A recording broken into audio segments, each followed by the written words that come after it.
Olá, muito bem-vindo, muito bem-vinda aqui ao nosso canal.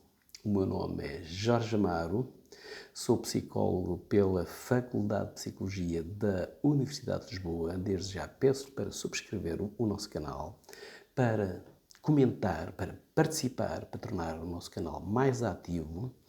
Coloque também um gosto neste vídeo, porque certamente vai achá-lo útil. E vamos então ao tema de hoje. Coronavírus. Como lidar com a ansiedade e com o medo em relação a este surto. E se você está, comece já por isto, se você está com medo, pergunte a si próprio: eu tenho sintomas que evidenciam a doença? Eu estou em situação de risco? Eu estive em contacto com alguém doente, portanto, que possa ter tido o coronavírus? Ora bem, a ansiedade e o medo em relação a isto tudo está realmente a tomar conta de muitas pessoas. Mas isso não é surpresa, porque realmente é um assunto que está a dominar as notícias, os jornais, a internet. E, portanto, ficar preocupado é uma reação racional, alguma coisa que nós, enfim, começamos a perceber que não está no nosso controle. Mas quando? Portanto, a ideia é que esses receios não tomem conta da nossa vida. Portanto, nós precisamos de criar distanciamento. Porque a ansiedade pode realmente começar, digamos assim, a sabotar os nossos processos mentais.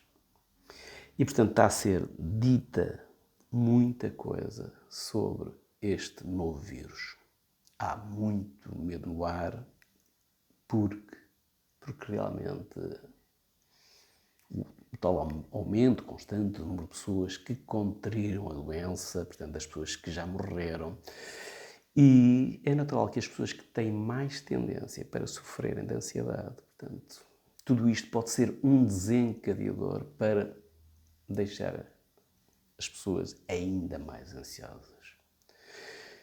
E, portanto, pode acontecer mesmo as pessoas terem crises de pânico. Portanto, começam a ficar muito preocupadas, com muita ansiedade e podem ter mesmo crises de pânico. Muitas pessoas não chegam a esse ponto, começam a ter dificuldades em se concentrar, outras alteram as suas rotinas diárias, tudo para evitar então o medo, mas preocupar-nos é normal. Isso é normal, portanto, a preocupação, digamos, protege-nos, portanto, faz parte de um mecanismo protetor em relação à sobrevivência da nossa espécie. Agora, quando nós ouvimos falar de alguém que adoeceu, então vemos uma reportagem, enfim, nós imaginamos na situação daquelas pessoas.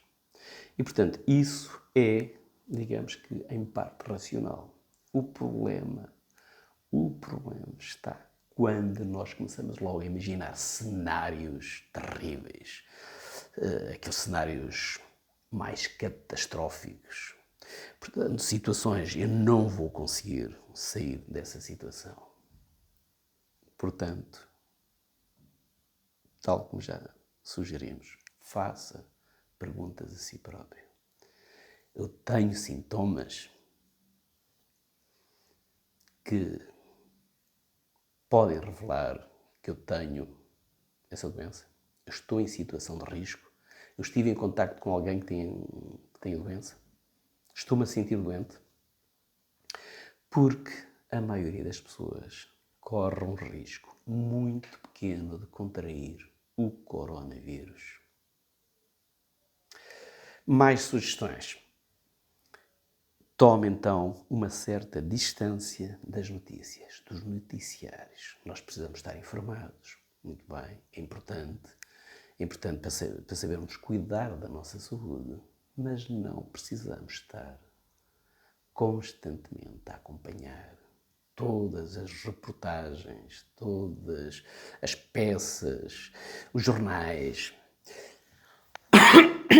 Peço desculpa. Enfim, cá está. Devia ter tossido para o cotovelo. perfeitamente natural. Ora bem, portanto, porque isso, se estarmos a consumir notícias, isso pode alimentar e reforçar o nosso medo.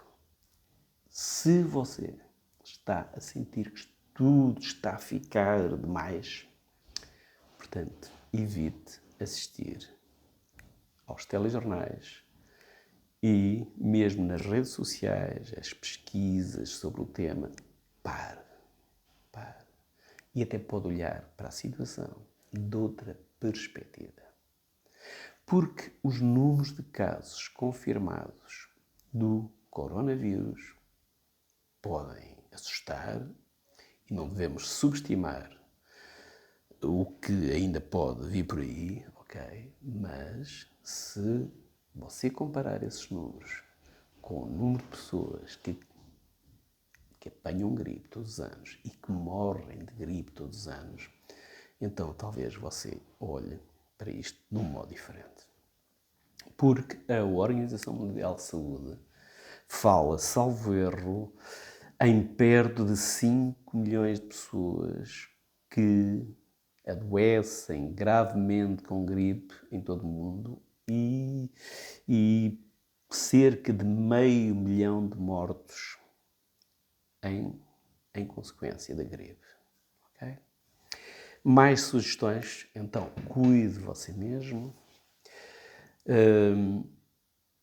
Rotina diária de autocuidados para que você aumente a sua resiliência. Por exemplo, passar algum tempo ao ar livre, não esteja sempre no interior. Pode também conversar com um amigo e escolha aqueles amigos bem dispostos que brincam, porque o humor faz-nos bem. Ou então tire bocadinhos ao longo do dia para relaxar. Se você estiver ansioso, se estiver ansiosa, você pode sentir a tentação de ficar sempre em casa e já não usa os transportes públicos. Portanto, deixa de sair de casa. Não, ok. Não deixe de sair da sua casa. Se a sua ansiedade começar a afetar então o seu comportamento diário, a um ponto em que realmente as coisas começam a ficar muito complicadas, ok, coloque a hipótese de recorrer à ajuda de um psicólogo, de um psicoterapeuta. E até talvez então precise de acompanhamento psicológico. Mas vamos continuar com sugestões que o podem ajudar, que a podem ajudar. Portanto, batalhar nisto, o controle da higiene, alimentação, portanto, porque a alimentação é muito importante para você reforçar o seu sistema imunológico, portanto, é importante. E, portanto, esta questão da higiene, eu quero sublinhá-la aqui, porque isso está ao seu alcance fazê-lo. Está sob o seu controle. Ou seja, lavar as mãos regularmente, com água, sabão, sabonete. E se andou em transportes públicos ou se esteve em espaços públicos, então reforce esse comportamento. Antes de comer, naturalmente, você sabe isso, já fazia isso antes e, portanto, vai continuar a fazer. Se não conseguir lavar as mãos com água e sabão, pode andar com aquele frasquinho de gel. Se precisar tossir, cá está, não faça como eu, tossa mesmo para aqui, especialmente se estiver ao pé de pessoas, use um lenço de papel, use-o apenas uma só vez, portanto você sabe isso. Isso está a ser comunicado a todas as pessoas. Portanto, se estiver realmente num espaço público, se estiver no meio de transporte público, evite tossir, espirrar, sem colocar algo à frente da sua boca. Então, mais coisas em relação ao seu dia. Divida o seu dia em partes, porque realmente você pode ter um dia sobrecarregado e isso, a ansiedade pode invadi-lo. Então, em vez de pensar no dia inteiro, você pode dividir o seu dia por partes e estabeleça prioridades. Priorize o que tem que fazer. E o que é que você tem que fazer ao longo do dia? Primeiro, levantar-se da cama e chegar ao trabalho. E quando chegar ao trabalho, sentar-se à secretária, eventualmente, não sei que tipo de trabalho é que tem, ligar o computador. Mas depois vem a hora do almoço e respeite essa pausa. Portanto, a ideia é que não deixe que emoções, sentimentos, pensamentos fujam do seu controlo e, portanto, a ideia é que você se concentre nos tais pequenos passos ao longo do dia e faça as pausas relaxantes. Então vamos recapitular. E recapitular poderá ser dizer isto. Nós estamos com medo de apanhar uma doença que nos pode levar à morte. Portanto, temos medo da morte. Só que este medo da morte é novo. Este medo da morte sempre existiu. Sempre existirá. Portanto, é um medo comum a todos os seres humanos. Pense nisto. Toda a gente tem esse medo. Tem medo da morte, tem medo das doenças, um medo que, se existir em doses razoáveis, enfim, é o que toda a gente tem. Só que, se for exagerado, lá aparecem as hipocondrias. Depois existe o medo... Ora, vou tossir, mas agora vou tossir corretamente. Peço desculpa. Portanto, o medo da morte é realmente um medo comum a toda a gente e há pessoas crentes, há pessoas que não são os crentes, podem ter menos medo porque acham que até vão ter uma recompensa, que ganharão um paraíso, mas há sempre dúvidas, mesmo os crentes. Portanto, o medo do incerto, o medo do futuro existe sempre. Portanto, e nós todos tememos a morte, e isso até é saudável, porque realmente se não tivermos medo de morrer, já o dissemos aqui noutro vídeo, se não tivermos esse medo, enfim, podemos correr perigos, não é? E, portanto, é normal. Portanto, todos nós, vamos sublinhar isto, todos nós passamos por períodos de stress. Todos nós passamos por adversidades na vida. E por vezes há adversidades, há perigos, às vezes corremos realmente perigos e até achamos que corremos um perigo de vida. E aqui é natural, perfeitamente natural, sentirmos ansiedade.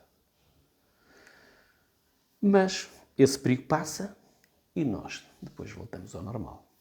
Só que não sei se será o seu caso ou de alguém que conheça.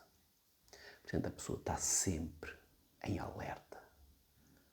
Portanto, a pessoa comporta-se como estando sempre a correr um perigo constante. E então, nesse caso, a vida da pessoa está destruída. Ficam afetados os relacionamentos, fica afetada a vida social.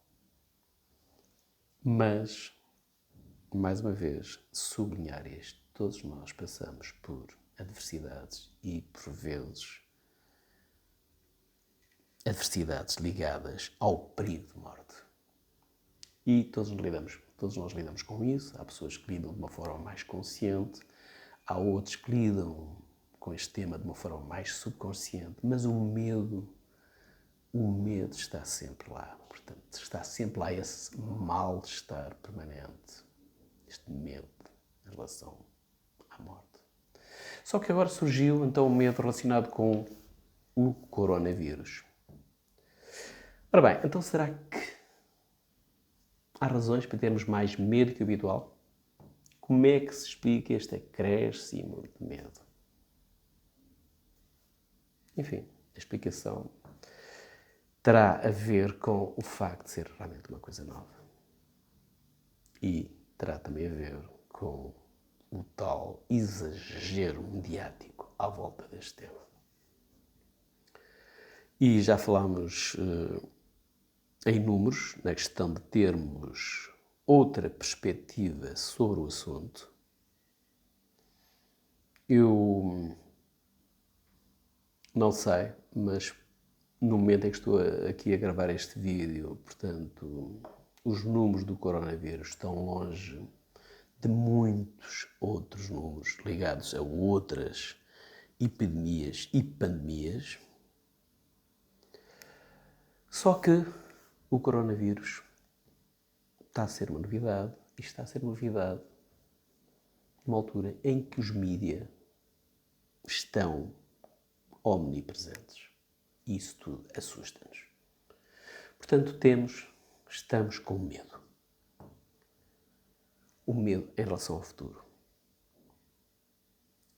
E, portanto, é em relação ao futuro. Nós não temos medo em relação ao passado. E, portanto, vem a preocupação, vem a inquietação, vem a ansiedade. Este medo que é em relação ao futuro. O que é que vai acontecer? Só que o futuro não sabemos o que é. Portanto, há muita coisa que pode acontecer no futuro, mas não há certezas. Ok, já falei nisso noutro vídeo. Todos temos uma certeza que vamos todos morrer, mas isso irá acontecer num dia qualquer. Esperemos que lá para bem longe. E, portanto, temos que aceitar. Aceitar sem resignação, temos que realmente, não é aceitar, deixar correr, não. Há muita coisa que está ao nosso alcance fazer, já falámos nisso. Mas então, o que é mesmo importante é o presente. Ok? E vivermos a vida conforme os nossos valores e princípios. Você tem os seus valores, você tem os seus princípios. Então, viva a vida, mas no presente. Você não precisa de estar constantemente a pensar num futuro que pode não acontecer. Portanto, vivamos ao máximo o momento presente. Ok? Era esta a mensagem, é esta mensagem que queremos deixar aqui no vídeo de hoje. Invista no seu presente e pode fazê-lo de uma forma tranquila. Concentre-se no seu presente. Faça aqueles exercícios de respiração, inspirando profundamente. Inspirando profundamente. Concentrando-se em si, no seu interior, sentindo paz, sentindo tranquilidade, serenidade. Ok? Então, despeço-me de si. Lembre-se para colocar um gosto e para comentar. Torne o nosso canal mais vivo. Quando consigo. Muito obrigado. Um grande abraço. Um abraço.